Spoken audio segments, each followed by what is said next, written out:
Good evening. Konbanwa. So, this is episode 3 of Mind in a Minute Extended. Happy days. Hallelujah. I know that this week I had a couple of videos missing during the week. I had a couple of things going on, just personal issues.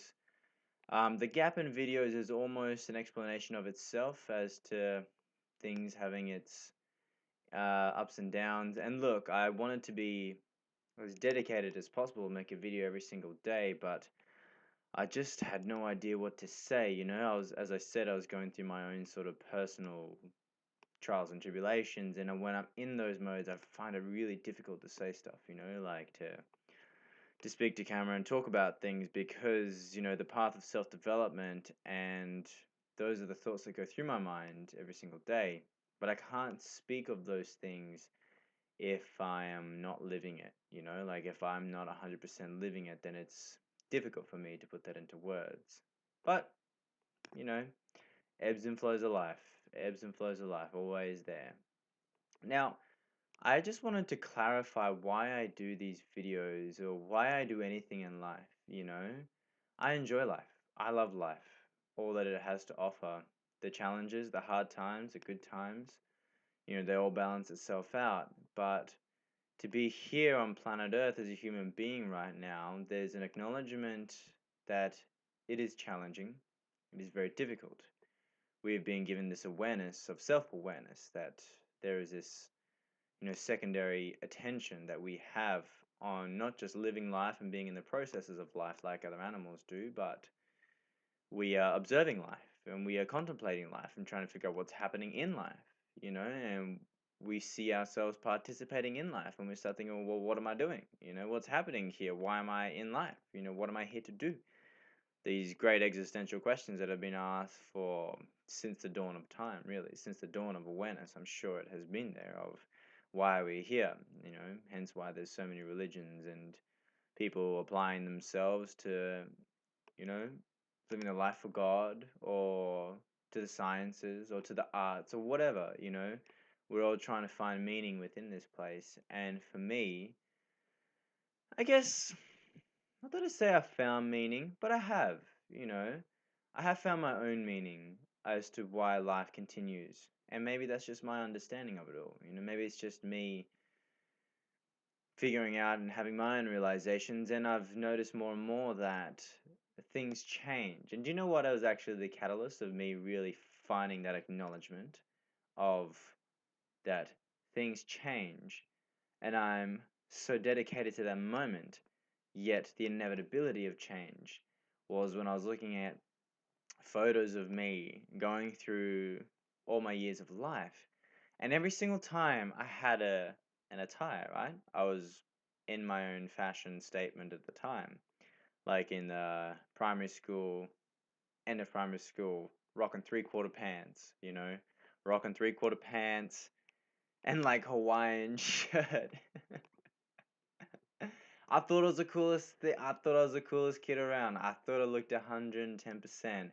Had this, yellow and black hoodie, and I thought I was gangster, and yeah. And then, I observed my fashion as it changes through high school, different sort of chains, different sort of pants, shirts. I had a funny t-shirt phase, and I had my, big chain phase. I had a big silver chain back in high school because I did have a silver chain that my dad gave me. It was real silver. But I went to gymnastics one day and I took it off and I lost it. And I called the gymnasium and I asked them if I had a silver necklace. And they said they did. And I was just like, ah, that's awesome. Cool, sweet.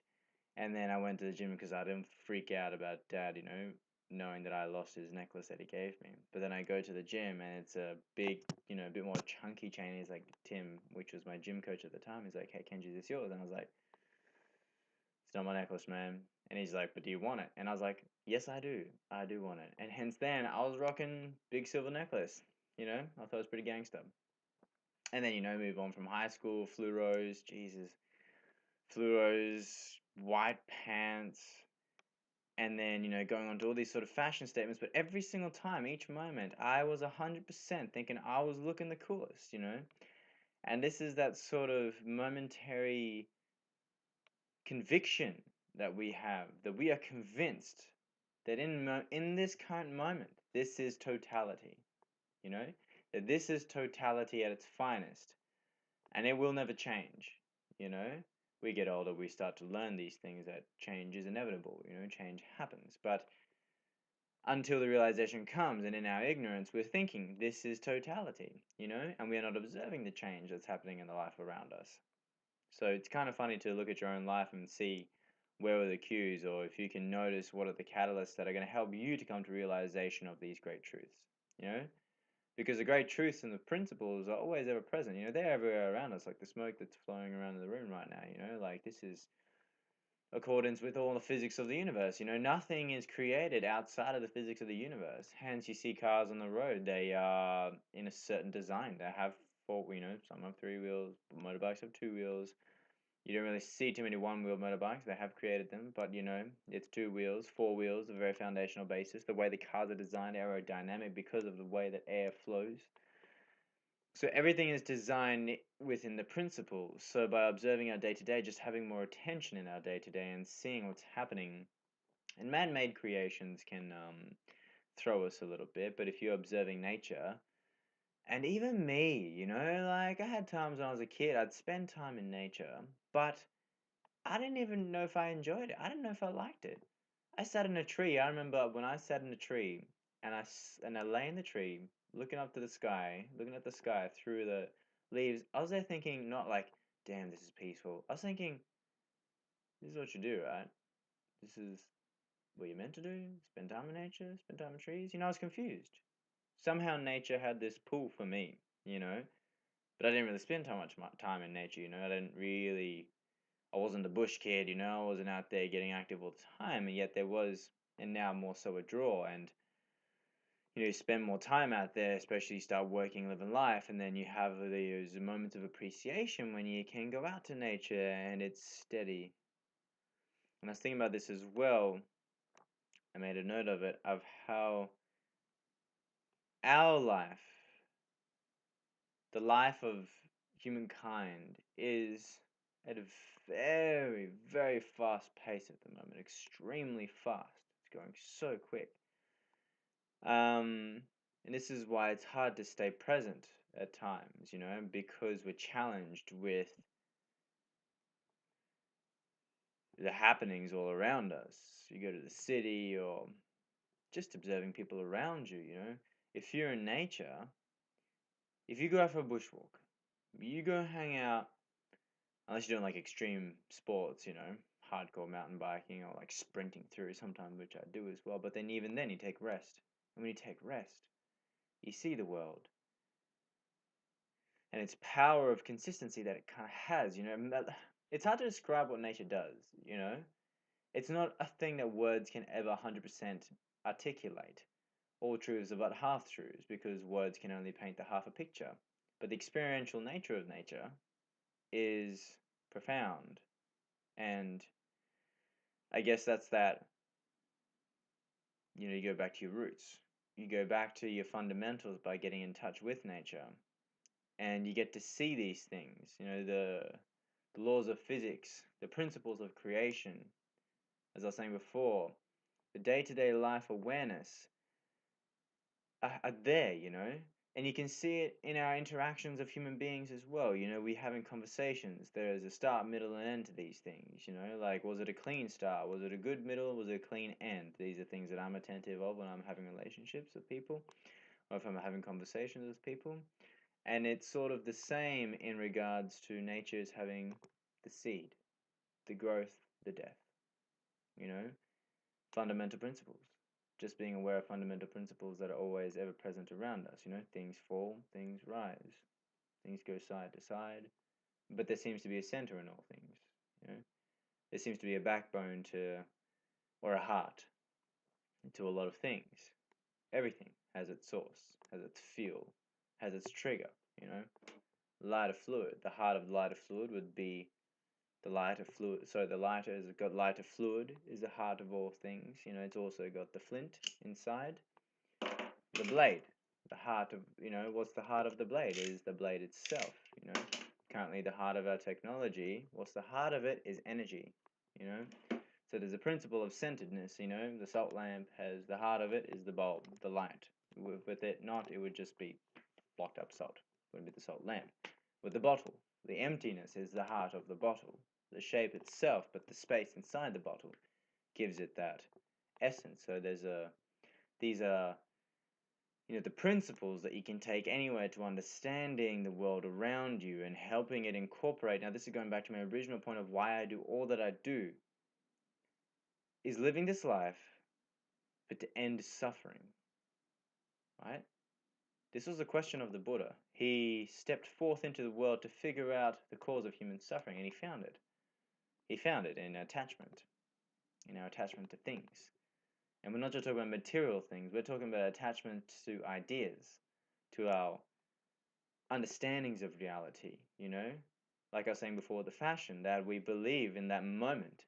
It is totality, right?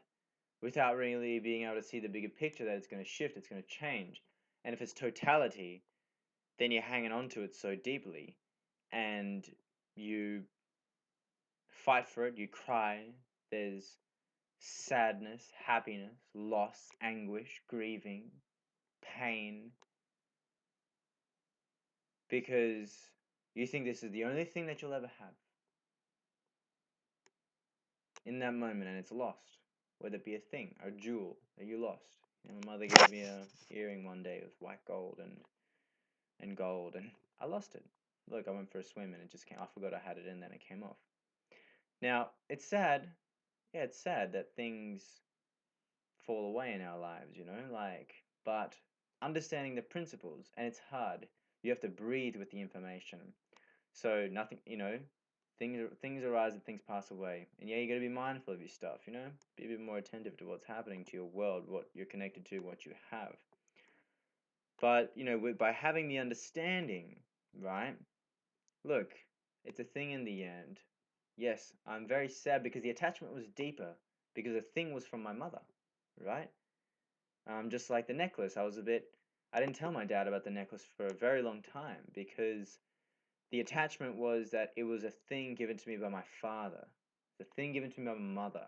That's why things given to me by my parents and relatives are, and when I lose that, I feel more sadness because the attachment is deeper there. And see, do you know what I mean? The attachment is not the thing itself, but what that thing represents within us. And so, being able to observe the principles that I'm speaking of, you see the physics, you see causality, up, down, you drop, understanding these principles so that when things are happening in our lives, right? They're not happy things. When you're happy and go lucky, you're just living life. But even then, that's a tough one. When you're having enjoyable moments, you're so engrossed in the enjoyment that when it comes to an end, you're sad. You're sad that it's finishing, right? And sure, this is part of life. It's like when someone passes away, someone dies. Look, it's sad, but it's a part of life. You mourn, you grieve, but without attachment. You mourn without the anxiety of the sadness, Mourn and be sad and cry. Feel what this person meant to you, what this individual impacted in your life, and feel it in your bones and know it. And know that doesn't go anywhere. You live with it now. The person is a part of you. You are an accumulation of every experience that you have ever experienced in your life. That's who you are. So who you are, if you're an accumulation of everything that has happened in your life, then that would show to be that who you are is not a standstill. Who you are is not something that is solidified. If experiential happenings are always present, look, the moment is continuous creation. Does that not mean that I'm also continuous creation? Continual in the sense that I never start nor end? So in that sense, you start observing the self. You start observing the self with these principles. And information is information until something happens in life that reaffirms and shows you in real matter-of-fact life that these things are real, that these understandings of experience are real, and what that means to you. And we can understand the principles, the simple principles of impermanence. So Buddha said, pain is real. Pain is real. You can't eradicate pain from the world. You can't do that. When you pinch me on the skin, it's gonna hurt. No matter what I think or feel, it's gonna hurt. Someone punches me in the face, it's gonna hurt. If I fall off the skateboard, it did hurt. It does hurt. But the suffering that comes from it. I see guys, fall off the skateboard and then they're so angry.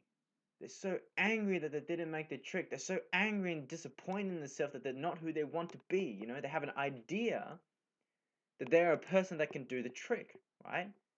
That they can do some sort of, backside, frontside disaster, rock it back in, but then they don't. And the anger is the suffering, right? So to minimize the suffering is observing objectively that you are a creature of growth, you will grow.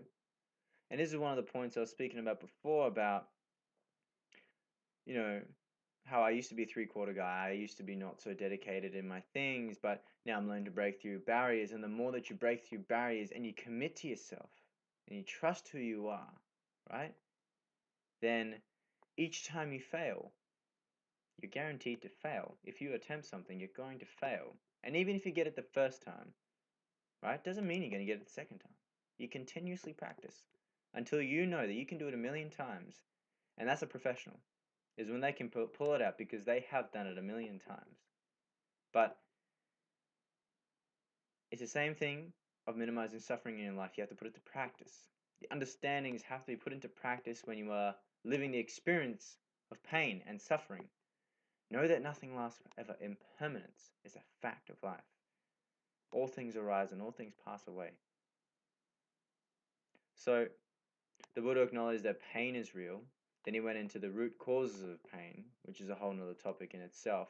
But the root causes of pain do not lie exteriorly. We blame the world, we blame politicians, we blame people, we blame the elements, we blame everything apart from ourselves. That I'm perfect. I'm perfect. I don't need to change. That's messed up out there. I'm perfect though. That's causing me suffering out there, but I'm perfect. I don't need to change. They need to change. And so there's that non-acknowledgement of the internal reality, and that takes time. It takes time to be in touch with that. But once you start getting in touch with that, then life is good. You start figuring out, cool, I am my own master. And when something happens, and I see it in my father as well, when he was very reactionary to things, he would just get angry. I was like, Dad, bro, why are you getting angry? Why are you doing this? Why are you doing that? And you talk to people and you get them to acknowledge their feelings, why this is happening. And then you get to start seeing how people are attentive to their feelings and their emotions. I see moments where Dad's like, he wants to get angry, but then he kind of restrains himself. He's like, Kenji, what did I say about turning the toilet light off? And like, that's my bad, right? But see that? I leave the toilet light on. That's the external reality for him, right? He didn't leave the toilet light on, I did. So that's something else, that's a factor that is causing him suffering. But he just, turn the light off. But see how he can control. He is the master of his own mind by being, by being calm about it, observing the feeling. And he's becoming more peaceful. I can see my dad is getting more peaceful. He's just not losing his shit every time, He's just not going bananas and losing his mind. When he used to be so reactionary to the feeling. So reactionary. And the reactionary element causes anger and it just, like a bull, and it just keeps running through. And it creates momentum and it picks up all this stuff and you start throwing shit everywhere, you start throwing all your intentions everywhere, and that's creating this, you're throwing it out there, what goes around comes around, right? But you're unintentionally throwing stuff out there. So you don't even know the karma that's coming back around to you. When it comes back around, you're not aware that that was what you put out, a couple of weeks ago or whatever. So being aware of what you're putting out to the world. And once again, you don't really know how every single action is going to affect the world. There's a Japanese saying of "Chisana shinsetsu okina meiwaku." So it could be, it's a small helpful deed, but it's doing bigger harm than it's worth, really. You know? Like an overbearing parent that is constantly, every time the child falls, you're like, oh my God, are you okay? Are you okay? And then freaking out about and picking it up and then shielding it from the world. It's a small, help that you're doing, but at a great disservice to the child. The child must learn to fall. The child must learn to pick itself back up again. And know that there is a comfort of family around, family, friends that will be there to pick it up. And if it is in real hurt, that he can trust the world to know, he or she can trust the world to know that it is safe, that I have allies on my side. Yet the child must learn to pick itself up again. So, learning to trust yourself, right? Learning to understand who you are and what you are, and knowing how to work with the world, and you learn to trust yourself. So, as I go back to the metaphor of the skating, so when I do a trick, I don't make the trick. I can sense a slight moment of frustration. It used to be more frustrating back in the day, but even then, I can feel frustration on things I'm not good at, right? Like working as a massage therapist right now, but I can tell I'm still a rookie. I'm still at the starting phases. Like people spend 20, 30 years being a massage therapist, um and I feel like a rookie still, and it's frustrating. But you observe the frustration and think, well, if you're going to dedicate yourself to it, if you're going to practice the craft, then don't get too worried about it. Trust yourself that you will, or you won't. You know, there'll come a point where like, hey man, this ain't for me, and that's okay. If you really feel in your heart of hearts, some things that you're doing is just not right for you, it's not settling, and you want to quit and move on to something else that you genuinely do have an interest for and brings you alive, that's okay as well. Trust yourself to make the right decisions for yourself. But if you are going to dedicate to it, like for my skateboarding, I am dedicating myself to it, same as my acting. I'm dedicating myself to it. I used to be so pushy with my acting career, it's like I want it, I want it, I want it. But I'm like, why do you want it? Why do you want it so bad? What's the deal with this want? Why do you want? You know? And you think, okay, well, I want to be acknowledged. I want to be seen. I want to be that guy that is seen to be a good guy. I want to be seen to be that guy that is a successful guy. You know what I mean? And these wants, these cravings, these thoughts, it's a future. It's an ideological future. It's not even the future. It's just an idea of a future. And you hold on to it so much, and when that doesn't happen, you're frustrated, you're angry. You miss out on the audition, you don't get it, and that's a moment you don't get to be the guy, and you're like, I don't get to be the guy, man, what's happening? Failure, failure, failure. And showing you that you're no good, you're no good. But if you enjoy what you do, I had to look deep and wide into why I do my performances, like initially it was these, I can acknowledge that it was these sort of, I want to be seen. I want to be seen, I want to be acknowledged for who I am and what I am, and that I want to be talented. I want to be of service to the world. I want to be shown that I am useful. Someone gives me applause to show me that I'm worth anything, that I have worth in this world.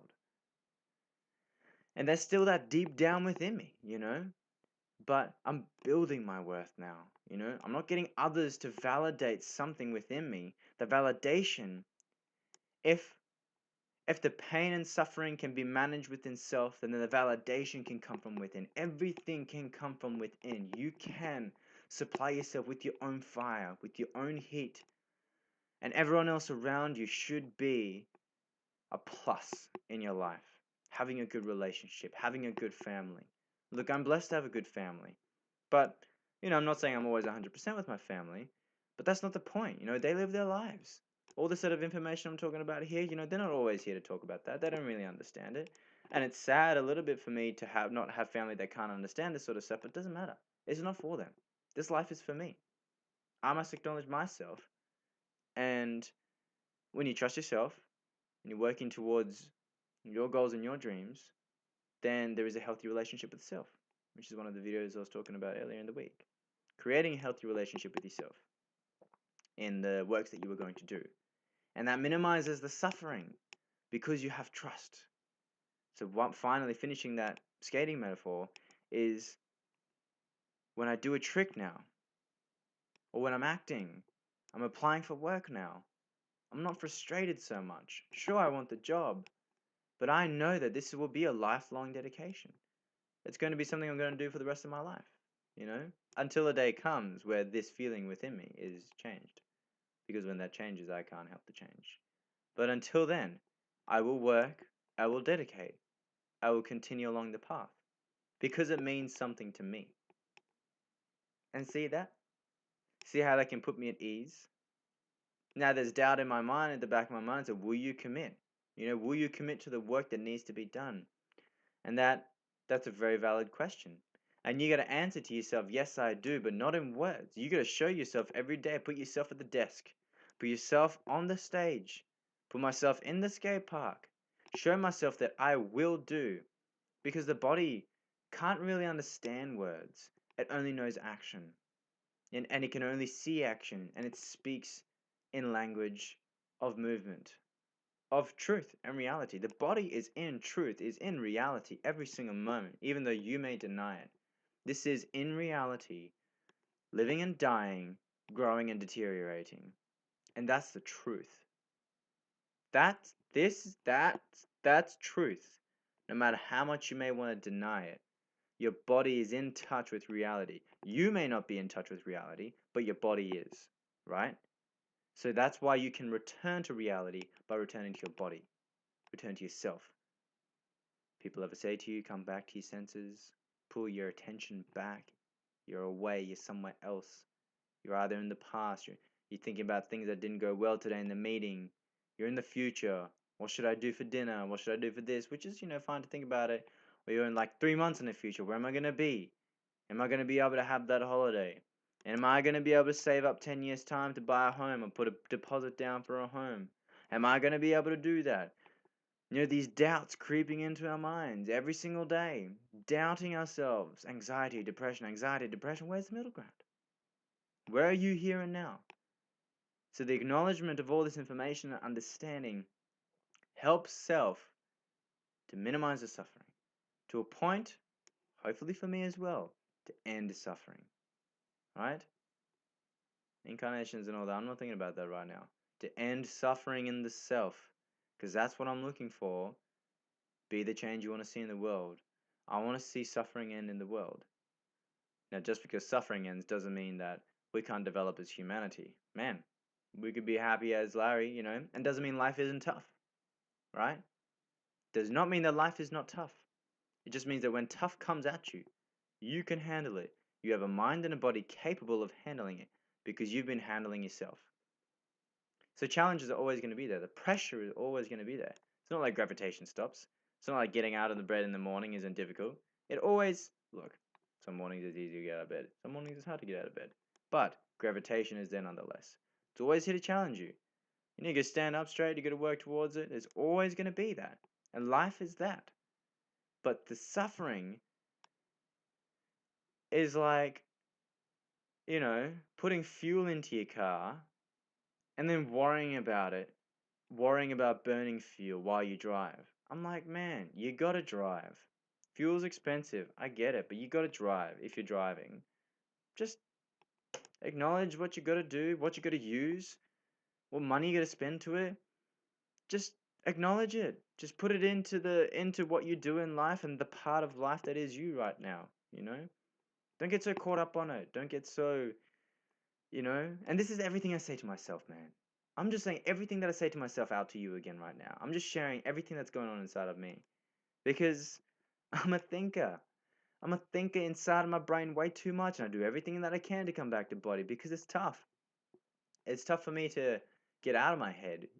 So I do all the practices I can so I'm in my body, so I'm present. And this information and this learning is coming from my body and my interaction with the world with presence. Do you know what I mean? So this information is just not information. This comes from within. This is my mystical experience. And you will have your mystical experience with self and with creation. Reciprocation, feedback. Reciprocation will continue. Dedication necessary. Experimentation, playfulness. Try. Meditation. Try. Experimentation, ever so essential to participate in creation properly, inherently. This is our way. This is the will that you seek for meaning, for connection. What do you want to connect to? Why do you want to connect? What is the utmost of connection that you seek? Think about these things. Not too much. Be. Enjoy. Live life. Be mindful. Read. Whatever you need to do it for you. Some people don't read. Live a full life. Be attentive in the moment. Be at peace.